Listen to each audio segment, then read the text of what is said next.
liberal were the ones that woke me up to the Bush paradox of invading countries that weren't attacking us, and to it being wrong to kill people that haven't done actually anything to us other than we don't understand them. It was you guys who woke me up, and now here you are on the opposite spectrum, and you're supporting this guy because it's your guy. You're not speaking out because it's your guy. So, like, I'm seriously losing faith in anything that labels itself as liberal or Democrat based on that one event.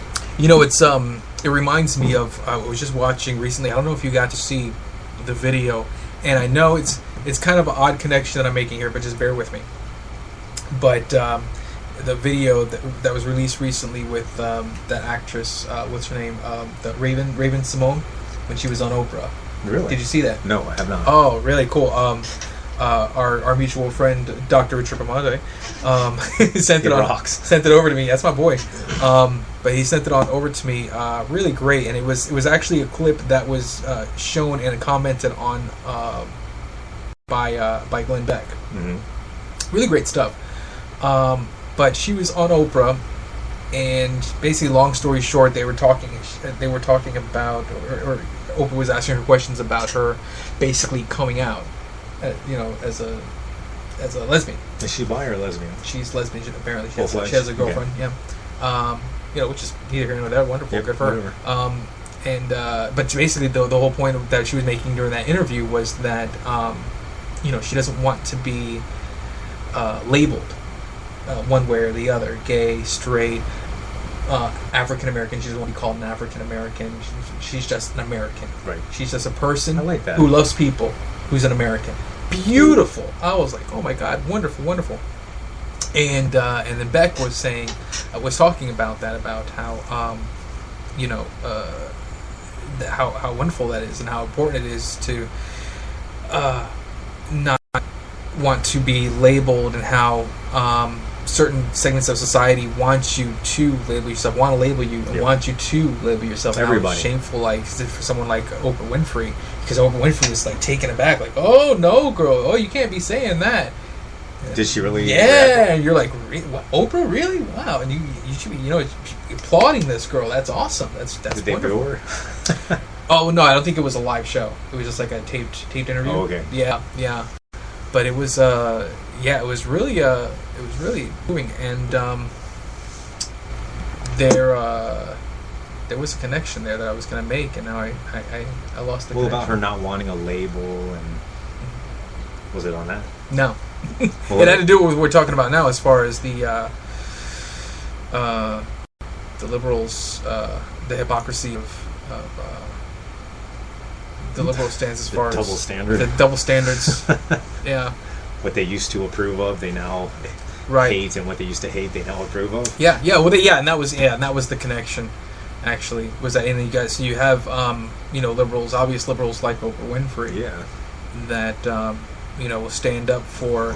They're supposed to stand up for civil rights of African Americans and so on. And then when she has this young lady that really puts it into perspective in the most logical way, and that really does more service to the civil rights movement, if it still exists. And obviously it doesn't exist as it did before, but it still always kind of will. Yeah. But in that regard, the most poignant and simple, he just broke it down. And here's this liberal that just totally shot her down for it, and just put her in a position to kind of question, make her feel like she should question her statements that obviously, you know what, I'm gonna try to find it and play it, because it's really great the way that she said it. No, you know what, that's you were great. Making a point. Mm-hmm. I may try to make many points, because with like tangents here, it's my favorite thing to do. Try to start arguments with you, it's just not effective. Props to Raven Simone for being minded like that.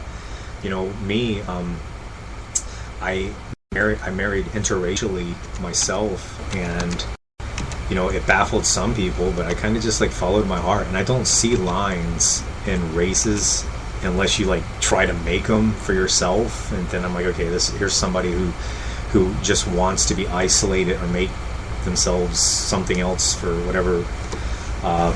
That it or no? No. But anyway, so I can thank my mom for that. She was very intercultural, and she taught me that like we're all God's children. And so I never viewed things in the terms of race, and I actually didn't even understand what that meant until way later on in life. And I still don't accept it because I like the way that my mom taught me, which was to view people as people. So props to you, Raven Simone, on breaking stereotypes and not wanting to be identified the way the world wants to label you. Be you. Be yourself. Right. It's beautiful. There's no one else who's going to live for you. Yep. Here's a clip actually right here. But yeah, I mean, that's, and so my point about even bringing that up was just, again, just the obvious hypocrisy. One example of, thousands by liberals. And I mean, don't get me wrong, I'm not bringing it up to just beat on liberals, because Republicans are guilty of it too, and that's the whole point. Once again, just bringing it around full circle, the whole point of this show. My favorite liberal hypocrisy is anybody that's liberal within the actual government offices who is anti-gun yet has armed guards protecting them. Right. Right. Oh, that's great. But don't get me wrong. And Ultra HD means more than having 8 million pixels. Sorry, guys. It means build. My whole thing is, don't get me wrong, it's not just liberals that are hypocrites. Republicans are too. They're just as guilty. The whole point of this show is to point that out and illustrate it, that they're all guilty.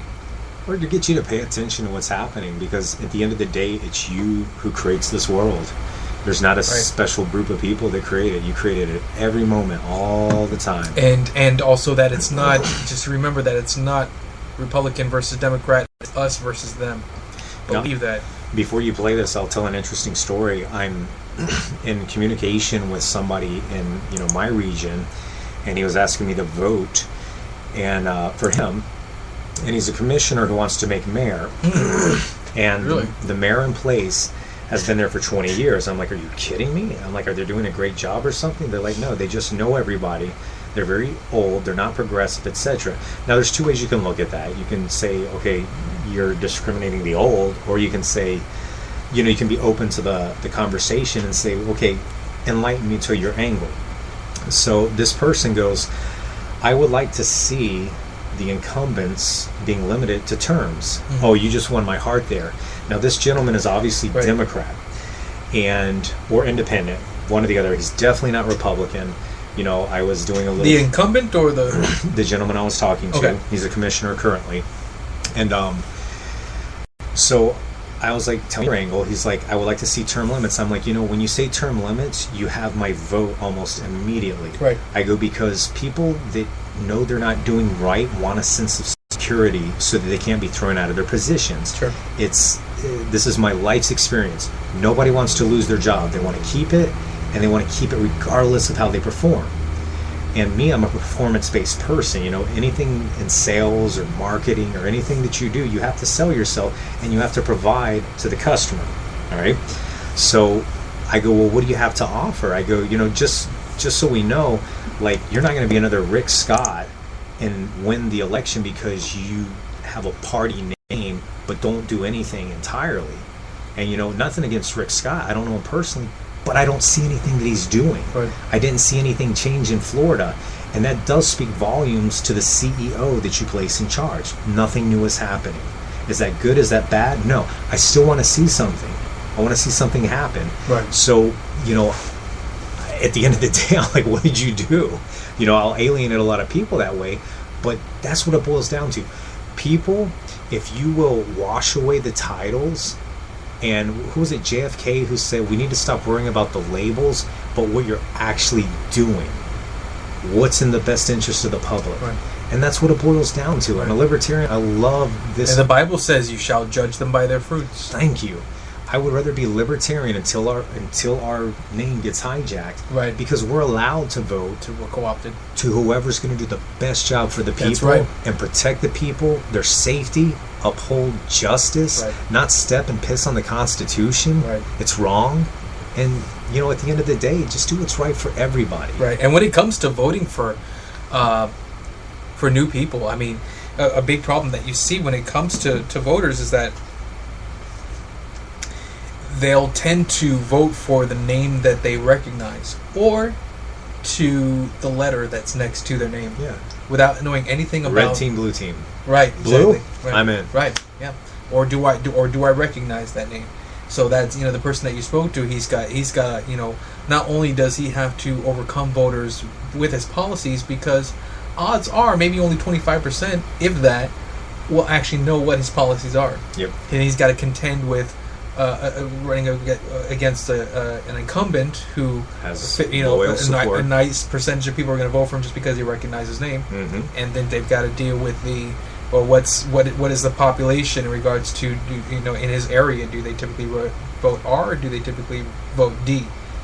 So yeah, he's got a lot to contend to, and it's important to point that out, because when people go to the polls and do cast their vote, it should never be based on, do I recognize this name? What's the letter next to their name? Just like it should never be, what color is their skin? Do they talk really good? Right. It should always be based on their policy, and it should also largely be based on your information as a voter. Right. What do you know? What type of knowledge do you have in regards to politics? If you can't, personally, I think if you can't name the three branches of the government, you have no business voting. Everybody's going to vote for what benefits them temporarily. Everybody. If you say, I'm going to hand you $500. Well, and honestly, and just to kind of disagree with you there, and I know you're going to love that, but just kind of disagree with you there, I wouldn't say everybody. I wouldn't say everybody's going to vote for their best interest, because it goes back to what I was just saying. Some people are going to go to the polls and just vote based on the name that they recognize or the letter next to that name, just so they can feel better about themselves that they went out and voted. Interest, right?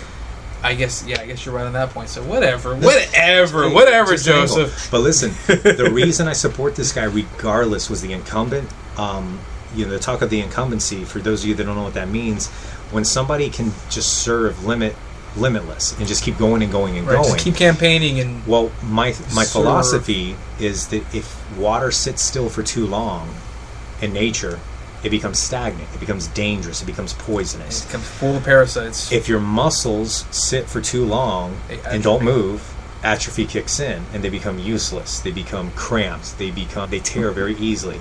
And the same can be said over and over for whatever. Everything has to be upkept, blah, blah, blah, blah, blah, blah, blah. So my initial reaction to that is, okay, here's somebody who's actually going to serve the purposes of the people. He's voting for an incumbency term limit.